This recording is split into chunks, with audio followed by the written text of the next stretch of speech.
The last ember of hell drifted upward like a dying prayer, curling into a sky the color of clotted blood. For the first time in an age without measure, the battlefield was silent. No roars split the air. No claws dragged across shattered stone. No infernal choirs sang the hymns of ruin. Only ash falling gently, as though the world itself had exhaled after holding its breath for eternity. At the heart of that silence stood the Slayer. His armor was scored and blackened, streaked with the residue of enemies that no longer had names. Around him the corpses of the damned stretched to every horizon, mountains of ruin lit by the fading glow of argent fire. He did not celebrate. He did not kneel. He simply stood, his helmet turned toward the dying sky, listening to the quiet that had never once belonged to him. For the Slayer, silence was not peace. It was a warning, and the warning came. A tear opened in the air before him, but it did not burn. It did not scream. It carried none of hell's familiar violence. Instead it whispered, cold and patient, like something ancient inhaling from the other side of existence. The rift shimmered without color, without sound, its edges folding inward as though reality itself was being quietly undone. The Slayer's fists tightened. He had torn open 1,000 gateways with his own hands, but this one had not asked his permission. Before instinct could translate into motion, the rift reached back. The world dissolved. When his senses returned, they returned to gray. Gray skies above him, gray bark around him, gray light filtering through leaves that trembled in a wind carrying no scent of sulfur, no trace of argent, no whisper of the enemies he had spent lifetimes hunting. The forest was deep and old, its canopy woven so tightly that the sun felt like a rumor. The soil beneath his boots was damp, soft, undisturbed by war. For a long moment the Slayer did not move. Something was wrong here, not the wrongness of hell which announced itself in fire and screaming. This was a quieter corruption, a hollow beneath the roots, a rot he could not yet name. The trees stood too still. The birds did not sing. The air itself seemed to be holding a secret. Then the footsteps came, slow, uneven, dragging. They shuffled between the trunks in pale procession, their skin sloughing from bone, their eyes clouded with the milky nothing of the long dead. They wore the ragged remains of lives once lived, clothing that had belonged to farmers, mothers, soldiers, children. Their jaws worked without breath, their throats produced sounds too soft to be called cries. The Slayer studied them for the space of a single heartbeat. They were not demons. They carried no hunger of the soul, no gleam of malice, no purpose forged in the pits. They were pitiful. They were tragic. They were still coming. His super shotgun rose without hesitation, and the forest remembered thunder. The first walker burst apart in a bloom of decayed flesh. The second followed, then the third, then a dozen more, their bodies unraveling beneath a discipline honed against fiends far worse than they could ever be. He moved through them like a storm-learning restraint, each shot precise, each step measured. They did not retreat. They did not fear. They simply kept walking into their own destruction, and something in that patient, mindless advance unsettled him in a way hell never had. When the last one collapsed, distant gunfire cracked through the trees. Beyond the ridge, 4 survivors watched in stunned silence. Rick lowered his rifle slowly. Daryl forgot to breathe. Michonne's grip tightened on her blade. Carol whispered a word that was almost a prayer. They had come searching for another herd. They had found something else entirely. And beyond the trees, drawn by the thunder, thousands more began to move, closing every road home. They approached him the way one approaches a storm that has not yet decided whether to pass or destroy. Rick led, of course. He always led. His rifle was lowered, but not lowered enough to be mistaken for surrender, and his eyes did the work his mouth could not, measuring the armored figure the way a man measures the depth of a river before crossing. Daryl flanked wide, crossbow poised, every muscle wound like a wire. Michonne walked with the unhurried grace of someone who had already accepted that death might be waiting. Carol lingered a step behind, her hand resting near the pistol at her hip, her face unreadable. The Slayer did not move. He stood among the ruined bodies of the walkers like a monument raised in a language no one alive still spoke. His helmet caught the pale forest light and gave nothing back. When Rick finally spoke, his voice was careful, stripped of authority, softened to something almost human. The Slayer did not answer. He never would. Words tried and failed against the wall of his silence. Questions dissolved. Introductions withered. Rick's group offered names, offered explanations, offered the small mercies survivors extend to strangers who might yet become allies. The armored giant only watched, and in the watching, Michonne felt something the others had not yet noticed. He had not raised a weapon against them, not once. For all the terror of his presence, for all the impossible violence he had shown the dead, he had never turned his attention toward the living with anything resembling hunger. That, more than his armor or his arsenal, was what convinced her to sheathe her blade first. The others followed, slowly. They walked together after that because the herd behind them left no other choice. As they moved, the survivors spoke of their world the way children speak of nightmares they cannot wake from. There were no armies, no governments, no rescue coming from any horizon. Only settlements built of scavenged wood and stubborn hope, only roads owned by the dead, only a sky that had forgotten how to promise anything. The Slayer listened, and something inside the armor shifted. He had known hell. He had known worlds burned to their bones by demons who reveled in cruelty. But this was different. Here, the true horror was not the walkers. The walkers were merely weather. The horror was what the living had become in their shadow. He saw it soon enough. Bandits ambushed a family on a broken stretch of highway, and the Slayer ended the ambush before Rick could raise his voice to warn them. He saw a child left tied to a tree as bait for a herd, and he cut the ropes with hands that had crushed archdemons. He saw a settlement charge tolls of food and blood to travelers who had already lost everything, and he passed through their gates without paying and without permission, and no one dared stop him. The survivors began to understand that the giant did not fight for glory. He fought because someone had to and because he could. Word traveled the way word always travels in dying worlds, faster than trucks, faster than sense. A silent warrior in green armor, herds vanishing overnight. Bandits found scattered across roads like broken toys. In some settlements, mothers began whispering his passing to their children as comfort. In others, preachers climbed onto crates and named him the judgment that Scripture had promised. And in a compound ringed with barbed wire, a man in a leather jacket listened to every rumor with a slow, delighted smile. Negan did not fear the stranger. Negan never feared anything he believed could be owned. He turned Lucille in his hands, tapping the barbed wire against his shoulder, and told his lieutenants that a weapon like that did not deserve to wander. A weapon like that deserved a master. The saviors began moving that night. By dawn, a runner reached Rick with news that stopped his breath. They were hunting the stranger, and the stranger did not yet know. Negan did not send men, he sent geography. Across the ruined counties, his lieutenants tore down fences, opened barn doors, banged steel drums in the dead hours before dawn. They herded the dead the way farmers once herded cattle, funneling them through gullies and along highways, drawing rivers of rotting flesh toward a single stretch of shattered asphalt where the trees had long since died. His logic was clean, almost elegant. No warrior, however monstrous, could outlast a tide. Rick learned of it before the tide arrived. He rode hard through the trees to find the armored stranger standing at the edge of a scorched field. His helmet turned toward the horizon as though he already knew. Rick told him everything anyway. He spoke of the herds, of the trap, of the thousands upon thousands being driven together into one impossible flood. He asked plainly if the Slayer understood what was coming. The Slayer looked at him, then he walked toward it. The survivors followed at a distance because they had to see. They climbed a ridge overlooking the highway, and what they saw stole the breath from their bodies. The dead came in a mass that had no beginning and no end. They spilled from every road, every field, every tree line. They flowed like a slow black river that had learned to devour. Hundreds became thousands. Thousands became numbers no one wanted to name. For the survivors, this was the shape of extinction. For the Slayer, it was only Tuesday. He stepped onto the highway alone. What followed passed into legend before the sun had finished setting. The super shotgun spoke first, and the front rank of the horde simply ceased to be. The chainsaw followed, roaring through decayed ribs and calcified spines, painting the cracked asphalt in colors the dead had forgotten.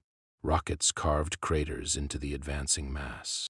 The heavy cannon hammered like a drum in the belly of a god. Fire bloomed, steel bloomed. The slayer moved through it all with the awful patience of a craftsman who had never once been rushed. The survivors watched from the ridge and forgot to speak. Darrow lowered his crossbow because there was no point in raising it. Michonne stood very still, as though moving might break the spell. Carol's hand rose to her mouth and stayed there.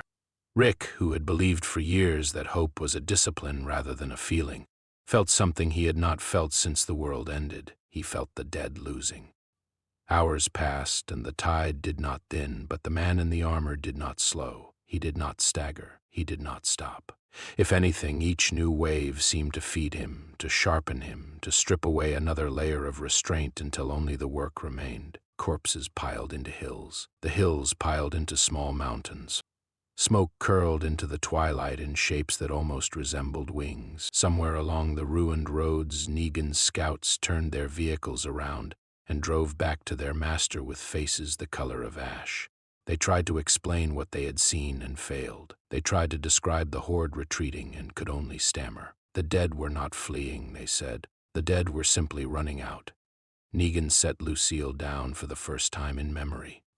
If the herds could be broken, his empire could be broken with them. Fear had been his currency, and the Slayer was quietly draining every vault. On the highway, as the last stragglers collapsed beneath a final storm of gunfire, the Slayer knelt beside one of the fallen. Something in its ruined chest caught his attention, a filament of tissue that pulsed faintly with a light no corpse should carry. He turned it in his gauntlet. He studied the pale, unnatural veins threading through dead muscle. This was not decay. This was design. Behind him, the survivors descended the ridge in silence, walking through a graveyard that had once been an army. And in the Slayer's hand, a small, glowing truth began to hum. The Slayer did not sleep, but the world around him did, and in that borrowed stillness, he learned to move differently. He learned to walk beside survivors rather than through them. He learned to pause when Carol knelt beside a wounded stranger. He learned to wait while Rick spoke softly to frightened children who had never seen armor that did not belong to a soldier. The war had not ended. It had only changed shape. They followed the glowing filament like a thread pulled from the hem of a larger secret. It led them first to a collapsed CDC outpost buried beneath a hillside of kudzu and rust. Then to a military bunker whose blast doors had been welded shut from the inside. Then to a research annex whose name had been scraped from every sign, as though someone had tried to erase it from memory itself. Each site offered fragments. Each fragment sharpened the shape of the thing behind them. The survivors read the recovered files by lantern light, their faces growing paler with every page. The outbreak had not begun in a marketplace or a jungle or a bat cave. It had begun in a laboratory. It had begun on purpose. Somewhere in the last decades of the old world, men in clean coats had asked a question that should never be asked aloud. They had wanted soldiers who would not tire, soldiers who would not question, soldiers who would not die in any way that mattered. They had reached across the veil that separates life from what waits beyond it, and something had reached back. Rick read the words twice, then set the papers down as though they burned him. To the survivors, it was conspiracy given flesh.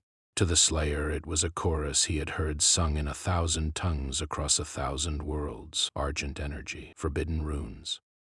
Alchemies that promised power and demanded souls. The names changed. The pattern never did. Humanity, given long enough silence, would always find a new door to open, and something would always be waiting on the other side. He remembered every door he had closed. He wondered how many more remained. In the quiet of the bunker, Rick found himself watching the armored figure the way a man watches a mountain that has begun, at last, to speak. He asked, without expecting an answer, whether survival alone could ever be enough. Whether rebuilding the world was worth anything if the same hands that broke it would be the ones to hold it again. The Slayer did not reply. But he did not look away either, and in that silence, Rick heard something almost like agreement. Michonne noticed the change most clearly. The giant had not softened, but he had focused. He placed himself between civilians and danger before pursuing enemies. He carried a wounded scavenger 3 miles without complaint. He stood watch over a sleeping camp of strangers as though they had always been his to guard. Carol saw it too, and she said very quietly that whatever lived beneath the armor was not only rage, there was purpose in it, there was grief. There was, perhaps, love, though love shaped by a forge no one else could imagine. They did not know that Negan had reached the same files by a different road. His men had intercepted a courier and taken the pages before Rick's group had known they were missing. Negan read them by candlelight in a room hung with trophies, and something in his eyes changed. If the infection could be understood, he whispered to the empty air, it could be steered. If it could be steered, it could be sharpened. If it could be sharpened, it could be owned. He did not dream of rebuilding the world. He dreamed of inheriting it. Far beneath the ruins of a forgotten research complex, sensors long dormant flickered awake. Fluid stirred in cracked containment tanks. Something ancient recognized the pulse of the rift that had delivered the Slayer to this world. And in the dark, patient as prophecy, it began to answer. The first reports came at dawn, carried by riders whose horses were still lathered with the sweat of panic. A safe zone in the north had fallen in a single night, not besieged, not overrun, fallen the way a candle falls when someone leans too close. The messenger described walkers that ran, walkers that climbed, walkers that opened doors. His voice broke somewhere between the second and third impossibility, and Rick did not ask him to finish. By nightfall, 3 more settlements were gone. The Slayer stood at the edge of the camp and listened as the maps grew emptier. He had fought armies before. He had fought gods. But this was a different arithmetic. Every road he took was a road he could not take elsewhere. Every gate he defended was a gate somewhere else left open. For the first time since his arrival, the giant could not be everywhere at once, and the world was learning what his absence cost. Rick led a column south to hold an evacuation route and returned with fewer men than he had names for. Daryl came back from a rescue mission with his hands shaking, unable to speak of what he had seen crawl out of a schoolhouse basement. Carol stood over the graves of children she had promised to protect and did not weep, because weeping felt like a language too small for what had been taken. The survivors had learned, slowly and painfully, that even miracles arrive on schedules the dying cannot always meet. Negan moved through the chaos like oil across water. His riders carried whispers into every frightened camp. The stranger, they said. The armored one. He had brought this. He had opened something. He had woken something. The old walkers had been terrible, yes, but they had been familiar. These new ones were his gift. Fear, which had been Negan's crop for years, now grew wild in every field, and he harvested it with both hands. The Slayer heard the rumors and did not dignify them. He turned instead toward the source. The underground complex sprawled deeper than any structure had a right to. Corridors folded into corridors. Stairwells descended past floors that should not have existed. Emergency lights pulsed red along the walls in a rhythm that felt less like warning and more like heartbeat. As he descended, the mutations came for him. They came fast. They came clever. They came in shapes that suggested a designer with a sense of humor no living thing should possess. He killed them, of course, but not easily, not without cost.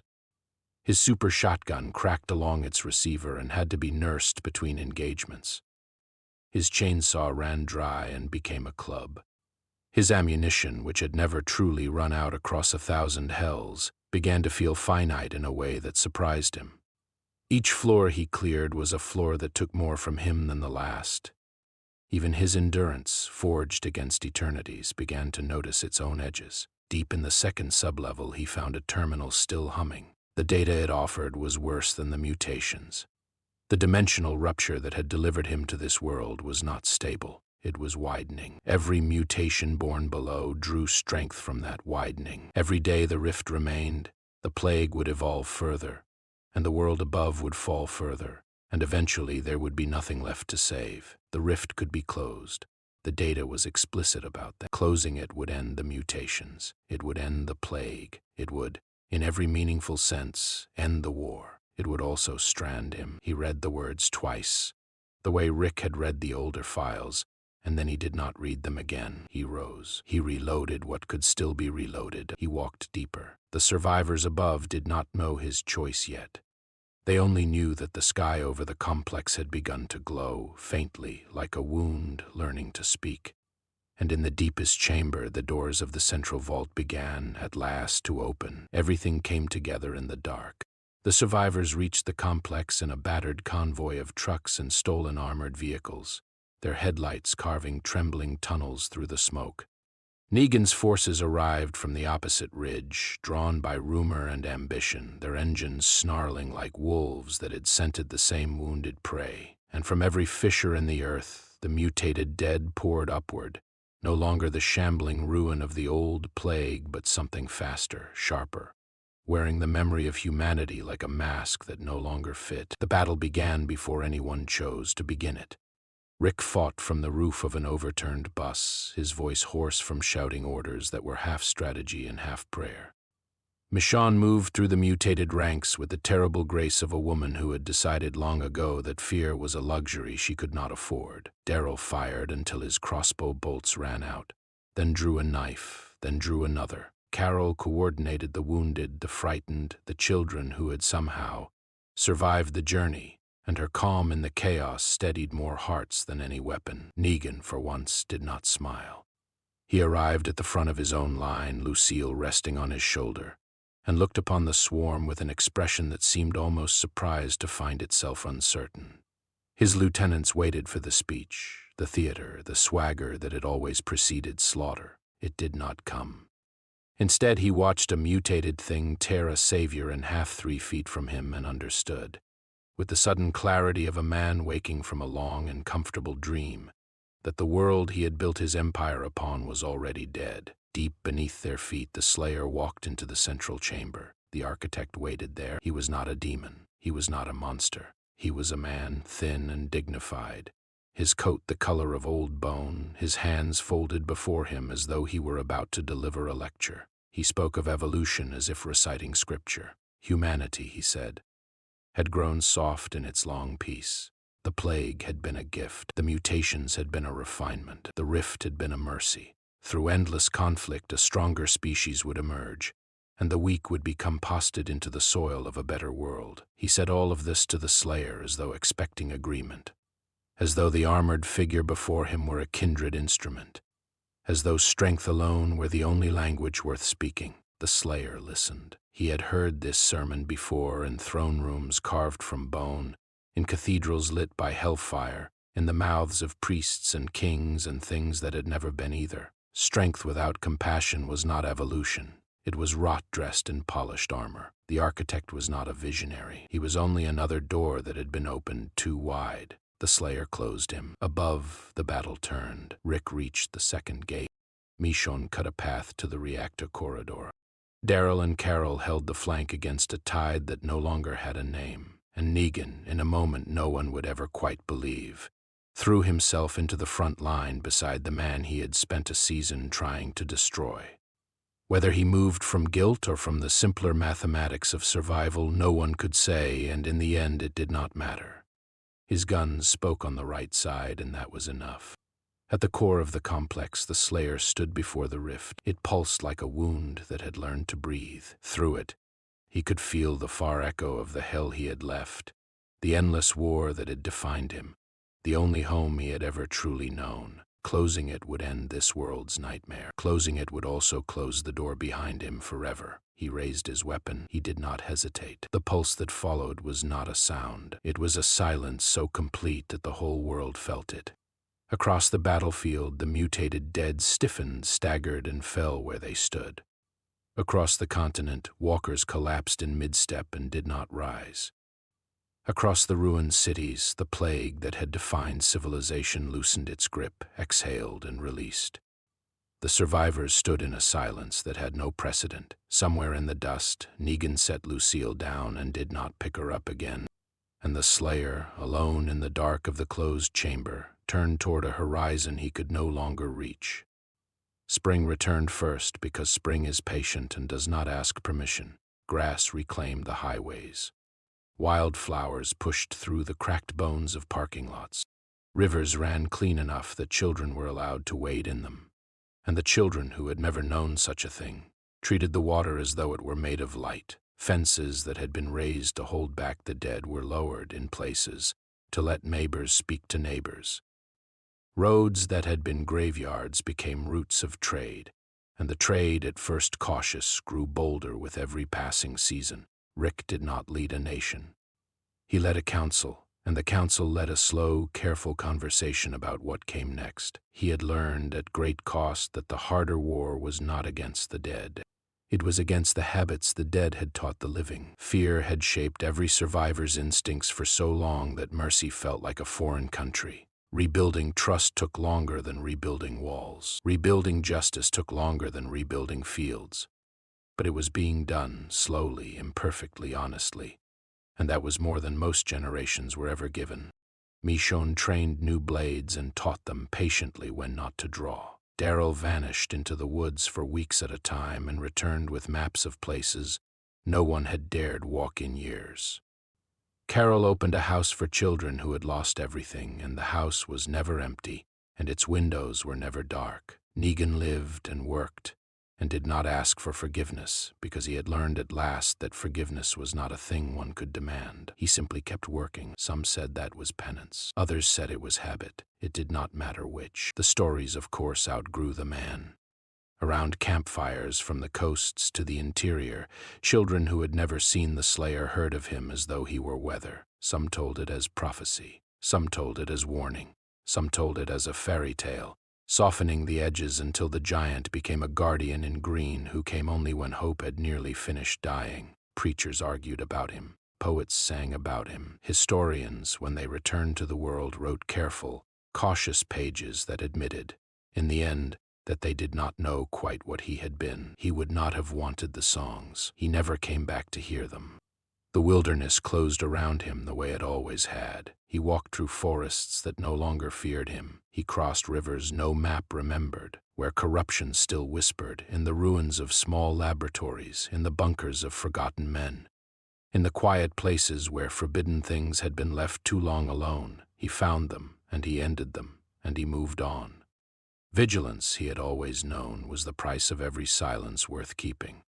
In the final days of that first spring, a scavenger picking through the ashes of the destroyed complex found something the sensors should not have found: a faint pulse, a hum without heat, a signature that did not match the plague, did not match the mutations, did not match anything the survivors had learned to fear. It resembled a door, not this world's door. Another one, further along the shore of everything, far away on a ridge overlooking a valley where no walker had been seen in months. The Slayer paused. He turned his helmet toward the horizon, and for a long moment he did nothing at all. The wind moved his cloak of dust and old ash. The sun found the scorched edges of his armor and made them briefly almost gold. He had heard the whisper before. He knew what it meant. He began to walk. If one broken universe could summon the Slayer, the old question drifted, unanswered, into the wind. What happens when another one calls?